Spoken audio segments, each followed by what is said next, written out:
Hello and welcome back to English Today. This is DVD 8 and the 4th DVD of your elementary level. And in this DVD, you will see another 2 episodes of That's Life, our story, followed by our special TV programs. This time, a sports expert will be talking all about rugby, followed by air travel without stress, featuring our travel expert. Then, in the grammar section, we will study the future forms will and going to, and also look at special question forms and question tags. Okay, so happy studying to you all.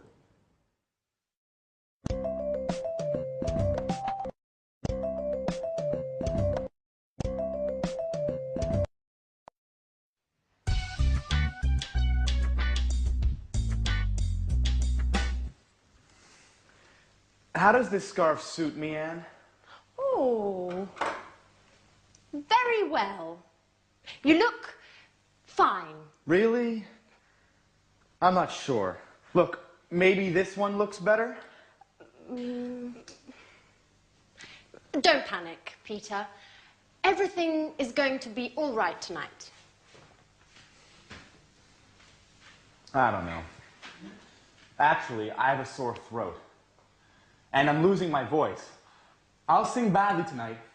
I'm sure of it. Come on, Peter. You will sing very well. You are a professional singer. Don't forget it. Well, I'm going to have some tea. Would you like some? Thank you, Anne. I would really like a cup of tea, if it's not too much trouble. No, not at all. I'll just add some water to the pot. A cup of tea and my chocolate cake will keep your mind off the musical for 5 minutes at least. Shall I give you a hand? Oh, yes, thanks. Here is the cake.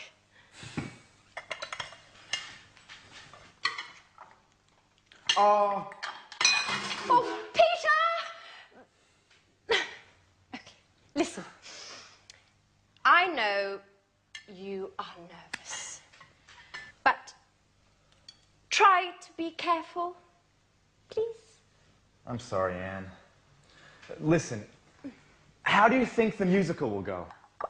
I think it will go very well. Grease is considered a classic musical. It's successful, entertaining. There will be loads of people clapping.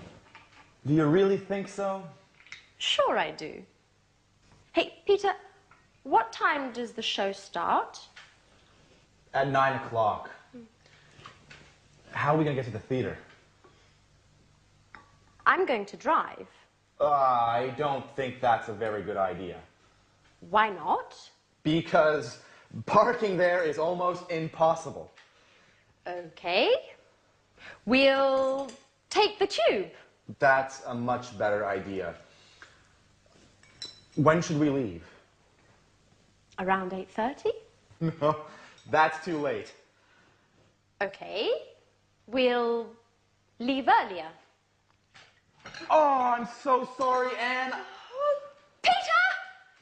You're hopeless. Okay, listen. I think you need to relax a bit. Why don't you go and take a nap? I can't sleep. I'm too nervous. Okay. Why don't you rehearse your part again? I can't. I can't remember anything. Okay. Go wherever you want. Just, please, leave me alone. Please.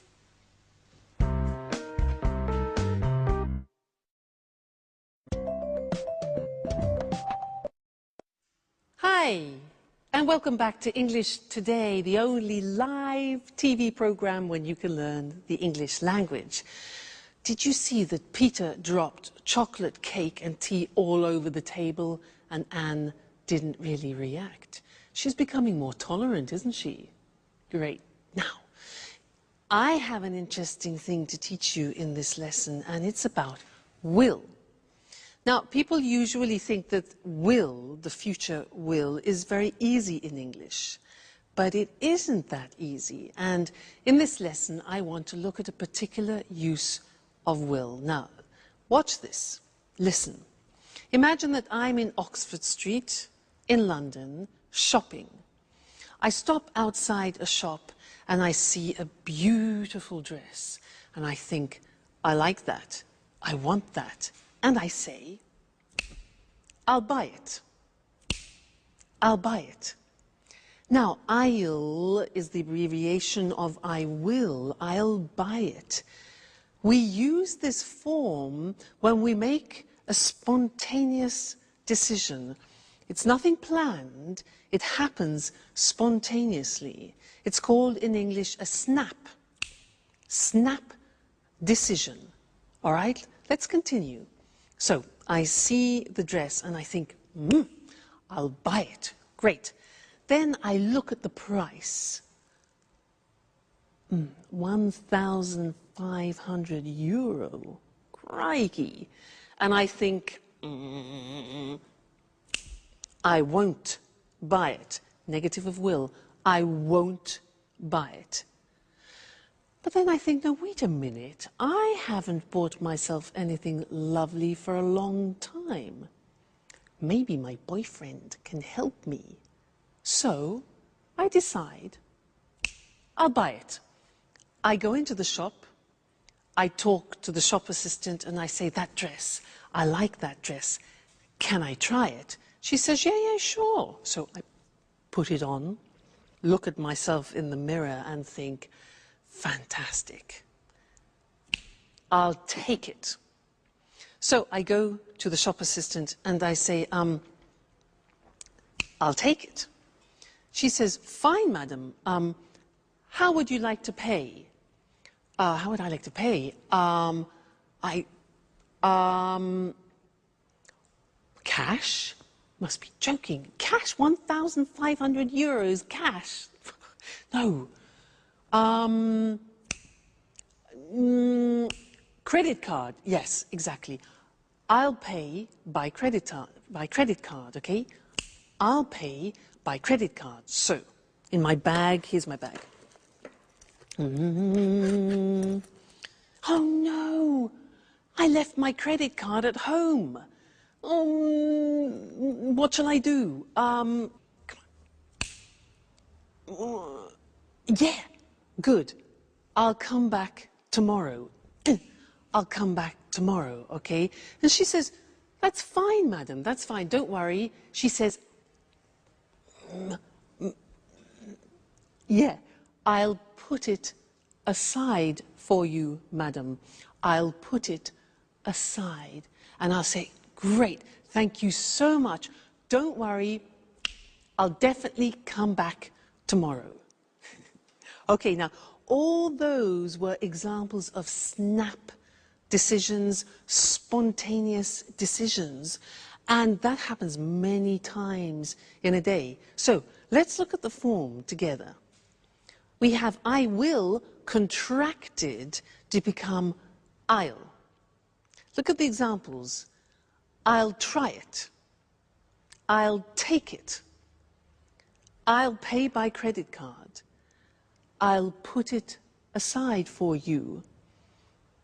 I'll make a bowl of pasta. And I'll come back later. So, snap, spontaneous decisions. I'll. All right? Now, the negative form we mentioned before, you heard me with the money, is won't. Be careful with the pronunciation. It's not want, it's won't. So the example is, I won't buy it. Or, I won't pay by cash. All right? So, will, won't. You can also ask a question in this situation of a snap decision, and you can say, shall I? Now that's a big change, because will in the question form becomes shall. So we say, shall I make a bowl of pasta? Or shall I help you? All right, that's the question form. So, I'll do it. I won't do it. Shall I do it? So those are snap decisions, very useful, very important, and not many people remember that use of will. Great. Let's go back and see how Peter's feeling, and then I'll see you later. I'll see you later. Bye.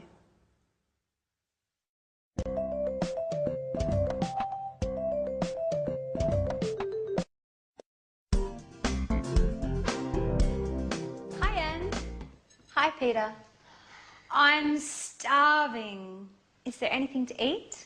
How can you think about food at a time like this? Why? What's the matter? What's the matter? The performance is tonight. Come on, Peter. Don't panic. Everything is going to be all right tonight. Don't worry. Why does everyone tell me the same stupid things? Because it's the truth. Look, Peter.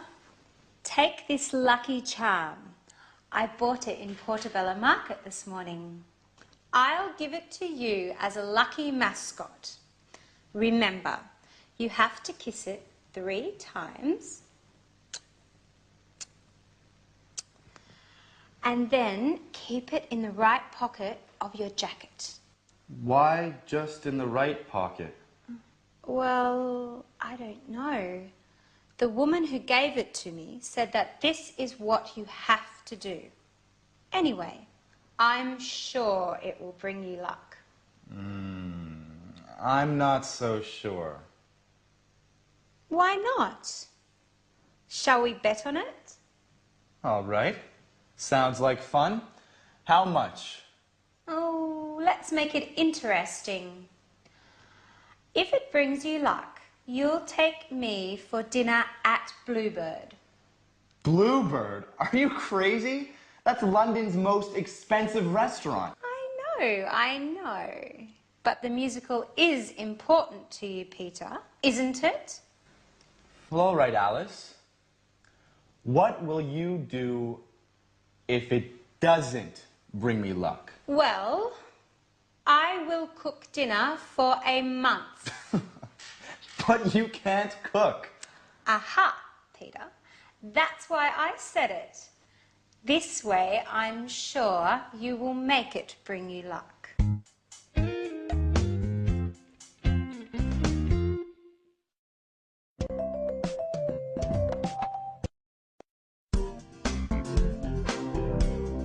Hi, Anne.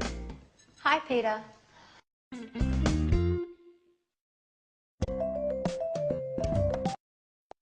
Hello again, and welcome back. The most expensive restaurant in London. Good for Alice. Now, in this lesson, I want to look at the future again, but at a new form of the future, and it's the form going to. And in the episode, we heard Anne say, everything's going to be all right. So I want to look at that form with you now. And to illustrate it, I want to tell you about something wonderful that happened to me. I've just won, in fact, 20,000 euro. And I have to decide what to do with this money. And I have a few intentions, so let me tell you about them. Firstly, I'm going to relax for a few days in a spa, hopefully with my boyfriend. Relax in a spa, hot water, you know, wonderful. Then I'm going to visit some old friends in Canada that I haven't seen for a long time, so that's good. Then what? Yes, then a dream. I'm going to travel around Turkey, and I'm going to go in a hot air balloon over Cappadocia. Fabulous. Then what? I'm going to organize a surprise holiday for my parents in Egypt. Another thing, let's see, another intention that I have. Oh yes, I'm going to buy another double bass for my boyfriend because You know, it's an expensive instrument and he needs it for his work. So I'm going to buy that. Then what? Oh, yes, I'm going to buy another Jack Russell Terrier to keep Suki companion. And the last thing, well, I think I'm going to put the rest in the bank. All right? Now, I was explaining to you my intentions for the future. And when you do that in English, you use a particular form in the future, and it's going to. Let's look at that on the screen. So, the verb to be plus going to and then the infinitive. So the examples that I was using is this form. I'm going to have some tea. For example, you see the verb to be, going to, and the infinitive. He's going to sing well. So he, third person, changed the auxiliary. He's going to sing well. Everything's going to be all right, as Anne said. They're going to take the tube, you know, the underground in London. They're going to take the tube. Now, very often when you hear this form, you hear a pronunciation like gonna. So, they're gonna take the tube. And that's when we completely contract they are going to, and it becomes gonna. And often you see that in subtitles in English on films. Gonna. Okay? Now, the negative form is easy. It's the negative of the auxiliary to be. So, I'm not going to leave tomorrow. I'm not going to leave tomorrow. He isn't going to return soon. And we aren't going to come with you. All right? Sometimes you hear, I'm not gonna. He's not gonna. That's when we speak quickly. All right? And then the question form, again, easy. You invert the subject and the auxiliary. How are we going to get there? How are we going to get there? Where is it going to happen? And when are they going to leave, or are they going to leave? All right, so that's another form of the future. And you can see slowly that the English future is quite interesting and quite complex. So when you want to talk about your intentions, you use going to. And I'm going to see you in the next lesson. All right? Bye for now.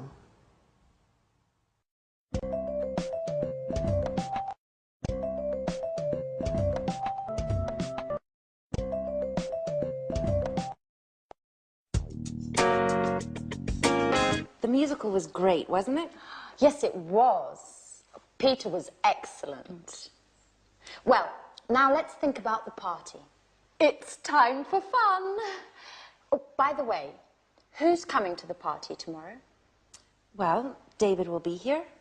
Mary, Paul, and Tom will be here as well. Everyone will be here. I wonder if Jack will be here. Jack? Why? He's leaving on a business trip tomorrow morning. He doesn't know exactly when he'll be back. Hey, girls. What are you talking about? Anne was telling me that you won't be coming to the party this evening. It isn't true, is it? Yes, it is. I'm afraid I can't. Business before pleasure. You never will change, will you? Excuse me. Hello? Oh, hi. I really don't have a choice. Listen, Jack, I was wondering if you really have to go away on business, or if you're not coming to Peter's party for some other reason. No, Sharon, I do have a business engagement.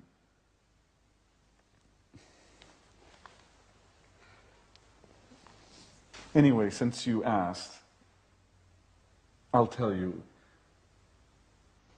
There's more. I'm jealous of Peter. Oh, come on, Jack. You only care about business. Sure.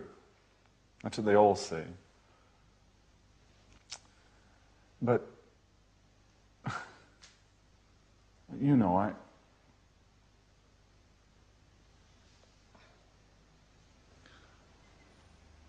I'm interested in you. And Sharon, are you really interested in me? Anne, who are you talking to on the telephone? Mary. She wanted to know what time the party's going to start. I think it will start at about 9 o'clock, won't it? Well, girls, I have to go finish my presentation. See you later. Bye. Back to work. You'll never quit, will you? Oh, what a shame that Jack isn't coming. He's a very interesting person. I wonder if you're falling in love with him. Come on, you can tell me. Okay. But don't tell anyone. Yes. He's quite handsome. Do you think he likes me, Sharon? What a question. It's none of my business. Don't be so difficult, Sharon. I was just asking, confidentially, your opinion. You are my friend, Sharon. I'm sorry, Anne. I didn't mean to hurt your feelings. I'm just a bit nervous these days. Why? Because of Peter. We're having some problems. I'm sorry, Anne, but I don't want to talk about that. I've got to go. See you later. Bye-bye.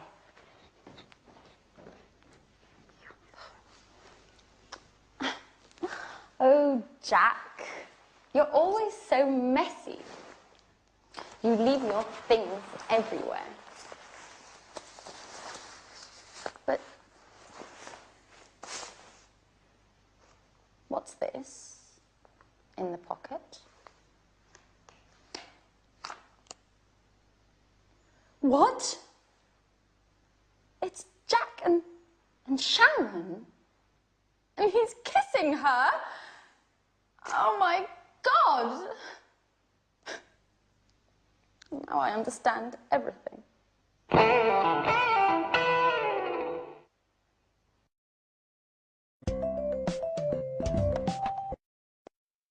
Hello again and welcome back to your live English language lessons. And in this lesson, we're going to learn something about questions. Remember how we said that English questions are difficult because of all those auxiliaries? Well, in this lesson, we're going to learn something which is especially typical of the English language.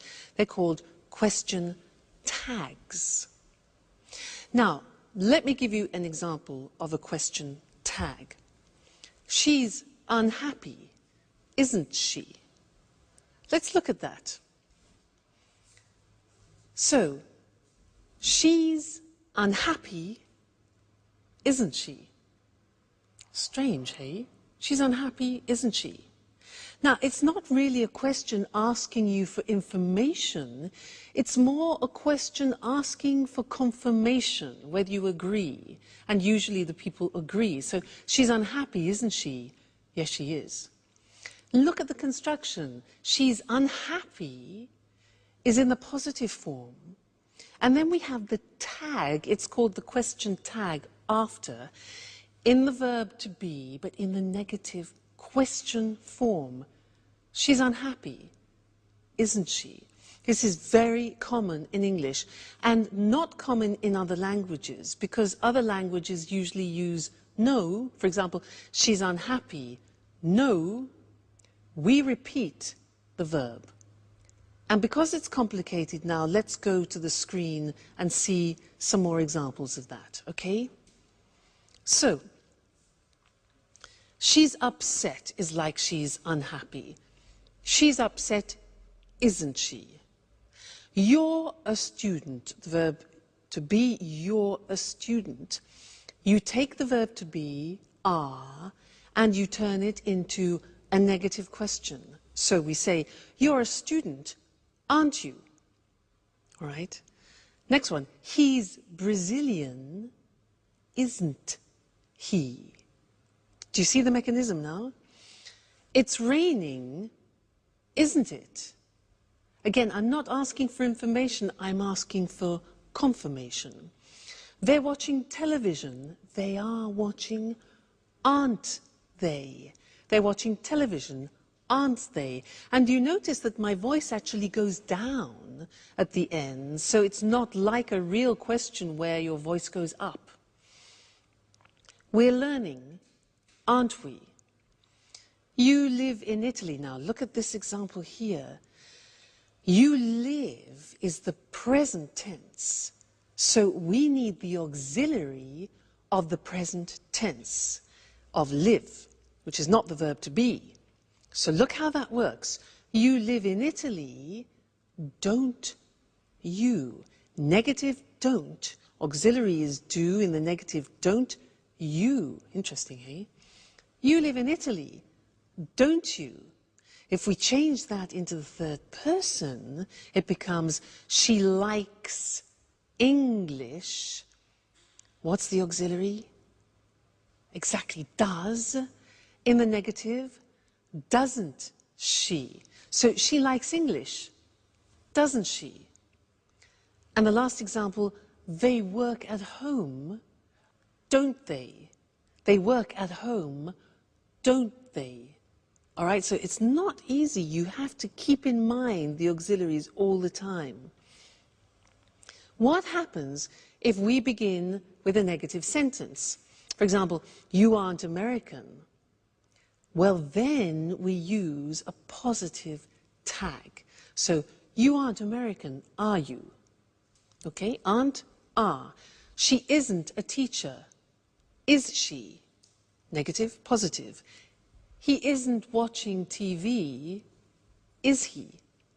They aren't playing today, are they?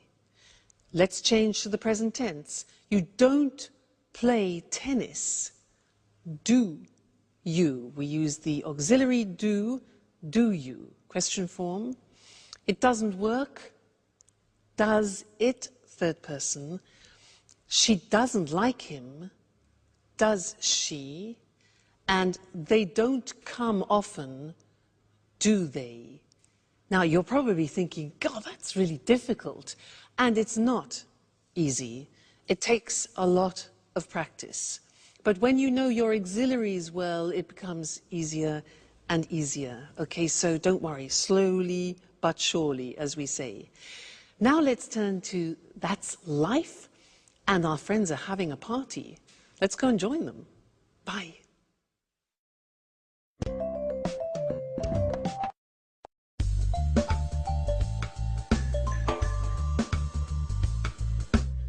It's a shame Jack isn't here, isn't it? Yes, it's just not the same without him, is it? Well, business is business, you know. Well, Anne, I wonder what wonderful food you cooked for us this evening. Anne, hello? Are you there?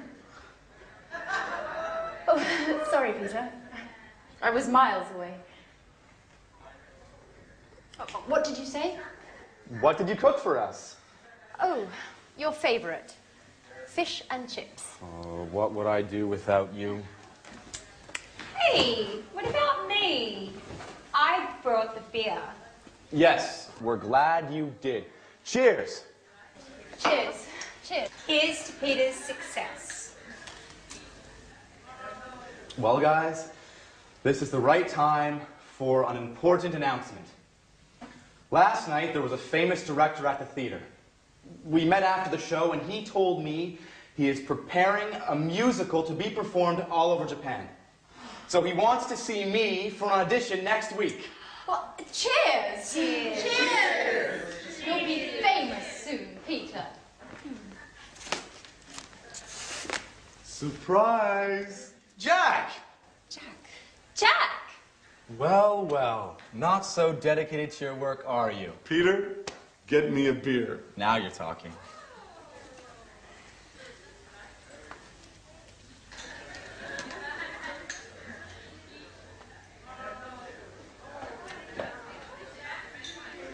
Hi, Anne. Is everything okay? Yes. No, Jack. Oh, everything's fine. It was just really a surprise to me.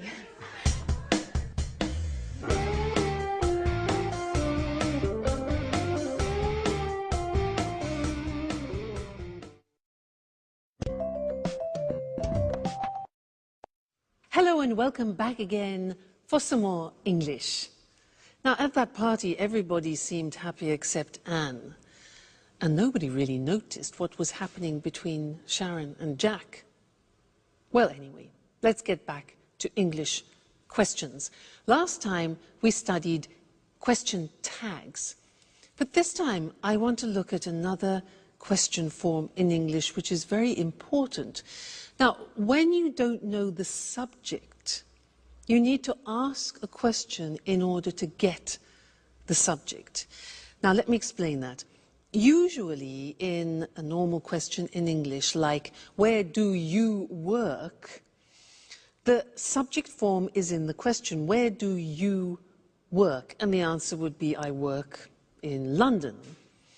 But if I want to ask you about the subject, I have to change the question and it becomes, who works in London?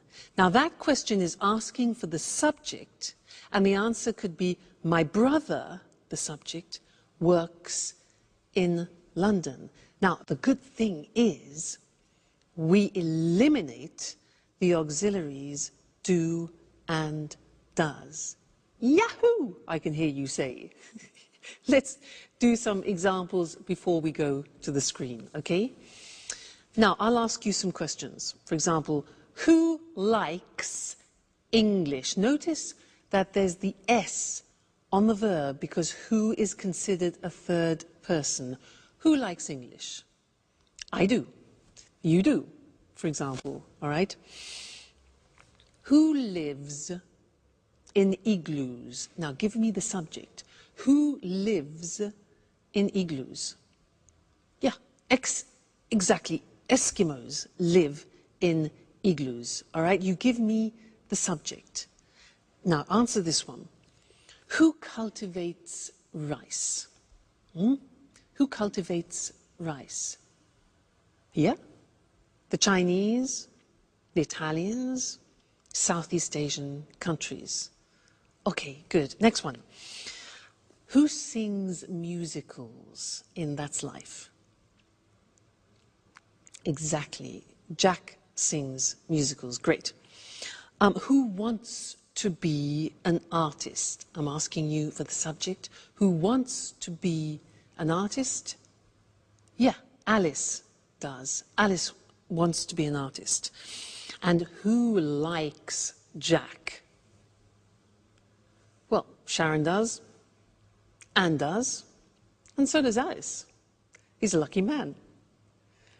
All right, now let's go to the screen and see those written because it's unusual for you now to learn a question with no auxiliary. So,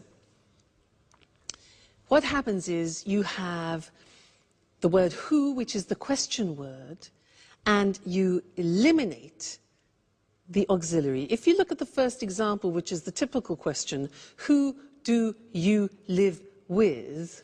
You're asking for the object. And the answer could be your family, for example. Who do you live with? The subject is you. You ask for the object. But who lives with you? You are asking for the subject. And the answer could be my family. Okay? Let's look at some more examples. No auxiliary. So, who works in an office? He does. Who likes English? We do. Who lives in igloos? Eskimos live in igloos. Who cultivates rice? The Italians, the Chinese.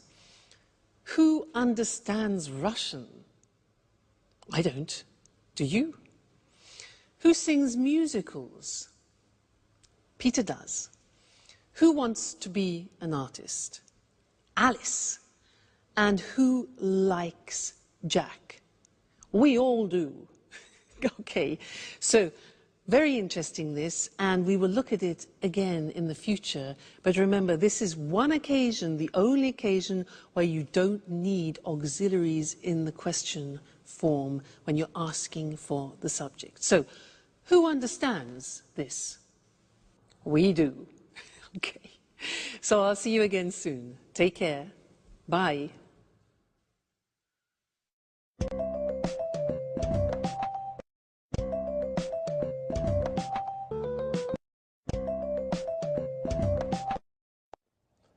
Good afternoon. Welcome to this week's edition of Sports Special.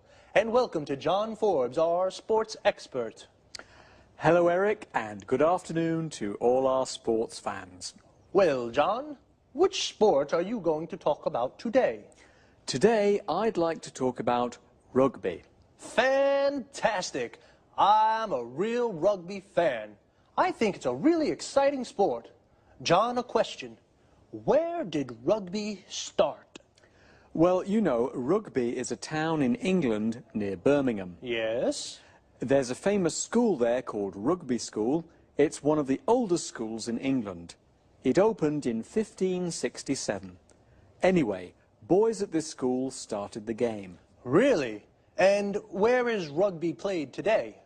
It's played all around the world, but there are 8 main countries. These are Ireland, Wales, England, Scotland, France, Australia, New Zealand and South Africa. And it's becoming more popular today in Italy and Argentina.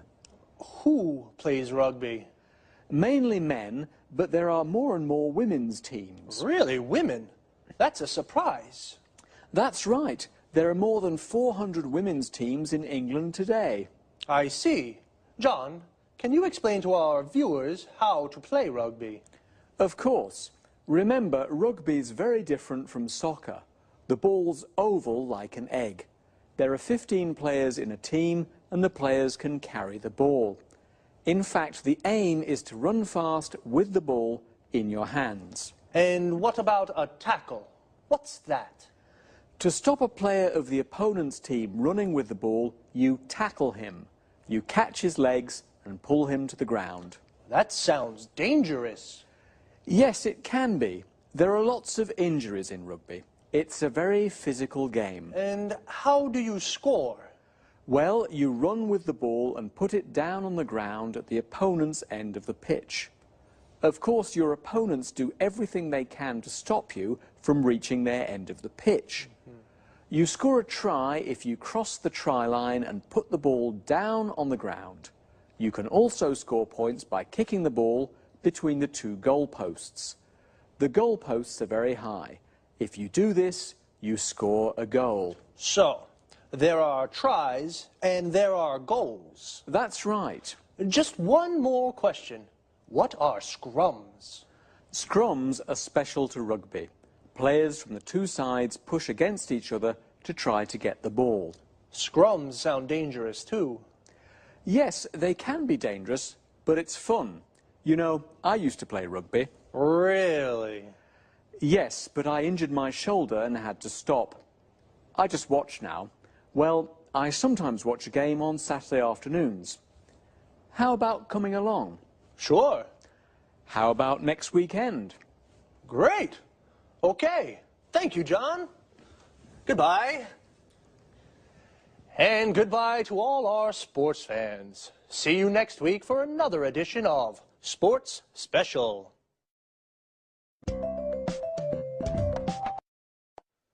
So, like in football, the group of players that play rugby together is called a team. In rugby, it's called a rugby team, and there are 15 players in a team. The players are called rugby players. Where do they play? On a rugby pitch. We also say a football pitch, which is where football players play football, and a cricket pitch, where cricket players play cricket. When we go to watch a rugby match, we go to a rugby ground. Well, as John said, rugby can be dangerous. In fact, there are lots of injuries in rugby. An injury is when you hurt or damage a part of the body. If a player has a serious injury, then he cannot play. To injure is a regular verb. For example, if you break your arm, you say, "I injured my arm." Why is rugby so dangerous? Well, it's a very physical sport. This means you use your body a lot, and there is a lot of contact with the other players.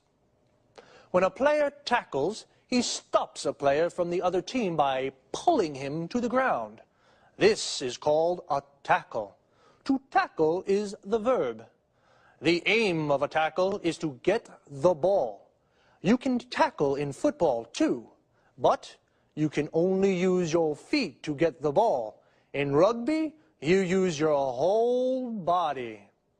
What about a scrum? This is a term specific to rugby. A scrum is when all the players push against each other to get the ball. As John explained, in rugby, there are two different ways of scoring. To score means to win a point for your team. You score a try when the ball touches the ground. You score a goal when you kick the ball between the two goal posts. Well, sports fans, that's all we have time for today. See you next time.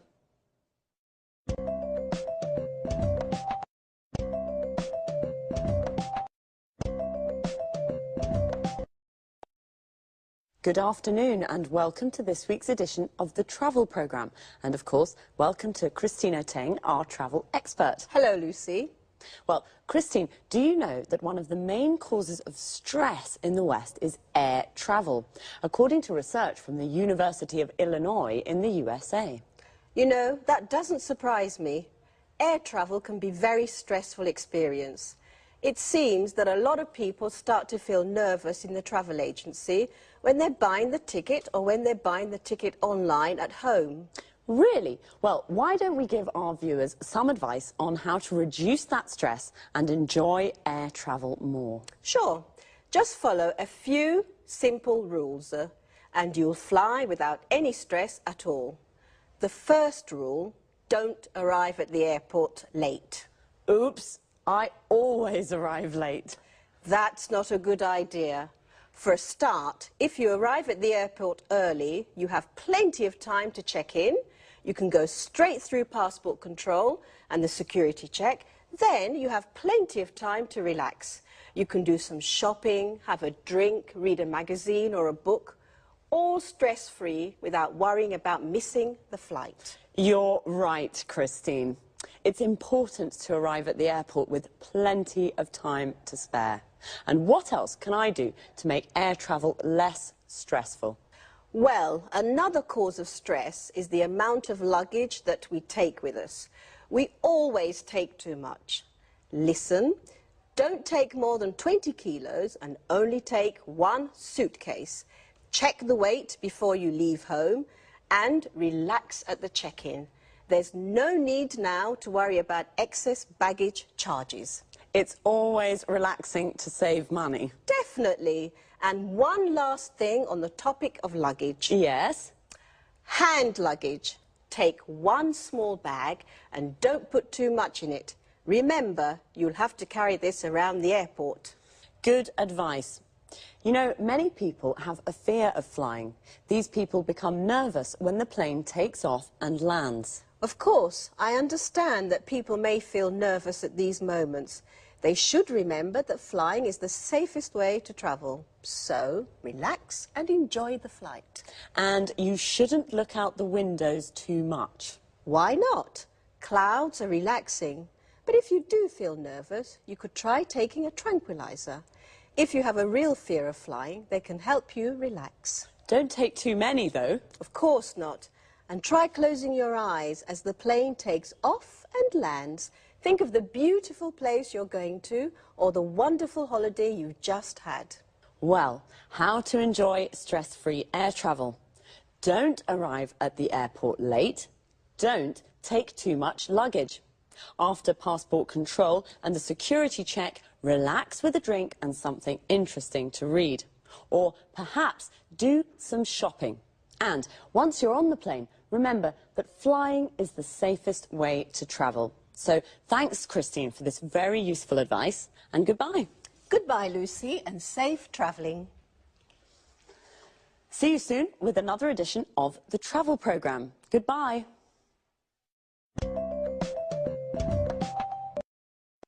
Well, I certainly didn't know that air travel could cause so much stress. Air travel is the general expression for everything to do with flying. So the stress can even start when people buy their tickets at the travel agency or online.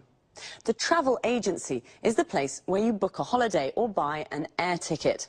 Online means you buy the ticket on the internet and you pay by credit card. To avoid stress, you should arrive at the airport with plenty of time to spare. To have plenty of time to spare means you have lots of time to relax. Notice how we say arrive at the airport, and relax is a verb. So you should arrive at the airport early so you can relax before the flight. If you arrive at the airport late, you could miss the flight. To miss the flight means you can't get on the plane and it leaves without you. Before you can get on the plane, you have to go through passport control. This is where you show your passport to an official. You have to go through the security check. This is where you put your hand luggage into the X-ray machine. Hand luggage is the bag you take on the plane with you. Luggage is the general word for suitcases and bags. A suitcase is a kind of bag where you put your clothes and shoes. Now, some people have a fear of flying. This means they're afraid of flying and they get nervous when the plane takes off and lands. When the plane takes off, it leaves the ground. And when a plane lands, it touches the ground again. So remember, flying is the safest way to travel. See you soon.